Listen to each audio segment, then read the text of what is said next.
ഷഹബാസ്. അതെ, ഈ പേര് പലർക്കും പരിചയമുണ്ടായിരിക്കില്ലേ? ഒരു വർഷം മുമ്പ് കൂട്ടുകാർ കൊന്ന ഷഹബാസ് അല്ലേ? നമ്മളെല്ലാവരും അതിനെക്കുറിച്ച് മറന്നു പോയിട്ടുണ്ടാവും. എന്നാലും ഓല ഉമ്മയും ഉപ്പയും കുടുംബങ്ങളൊന്നും അതൊക്കെ മറക്കാൻ അവർക്ക് കുറച്ച് പ്രയാസം ഉണ്ടാവില്ലേ? എന്തൊക്കെ തന്നെയാലും ഷഹബാസ് മരണപ്പെട്ടിട്ട് അത് ഒരു വർഷം പൂർത്തിയാണ്. കുടുംബത്തിൻ്റെ സകല പ്രതീക്ഷകളുമാണ് ഇല്ലാതായത്. ഇനിയൊരു കുടുംബത്തിനും ഇങ്ങനൊരു അനുഭവം ഉണ്ടാകരുത്. ഉത്സാഹത്തോടെ വീട്ടിലിരുന്ന് പഠിച്ചുകൊണ്ടിരുന്ന മകനെ അവിടെ നിന്ന് വിളിച്ചു കൊണ്ടുപോയാണ് ഈ ക്രൂരത ചെയ്തത്. നാടിനെയും നാട്ടുകാരെയും ഒരുപോലെ കണ്ണീരിലഴ്ത്തിയ നമ്മുടെ പ്രിയപ്പെട്ട ഷഹബാസ് വിട പറഞ്ഞിട്ട് ഒരു വർഷം തികയാണ്. അതെ, ഇന്നലേക്ക് മനുഷ്യ മനസ്സാക്ഷിയെ നടുക്കിയ ആ ദാരുണമായ മരണത്തിൻ്റെ ചോരപ്പാടുകൾ കാലം മായ്ക്കാൻ ശ്രമിക്കുമ്പോഴും ആ കുഞ്ഞുമോൻ്റെ നിഷ്കളങ്കമായ മുഖം ഓരോരുത്തരുടെയും ഉള്ളിൽ ഇന്നും ഒരു വിങ്ങലായി അവശേഷിക്കുകയാണ്.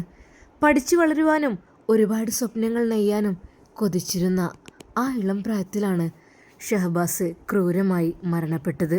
മോഡൽ പരീക്ഷ കഴിഞ്ഞ് തുടർ പഠനത്തിൻ്റെ തിരക്കുകളിലേക്ക് മാറാനിരുന്ന ആ കുട്ടി തൻ്റെ പ്രിയപ്പെട്ടവർക്കായി കരുതി വെച്ച പ്രതീക്ഷകളെല്ലാം പാതി വഴിയിൽ പൊലിഞ്ഞുപോയി. ഏറെ വേദനയോടെയാണ് ഷഹബാസിൻ്റെ പിതാവ് മുഹമ്മദ് ഇക്ബാൽ മകനെക്കുറിച്ച് സംസാരിക്കുന്നത്. കുടുംബത്തിൻ്റെ സകല പ്രതീക്ഷകളുമാണ് ഇല്ലാതായത്.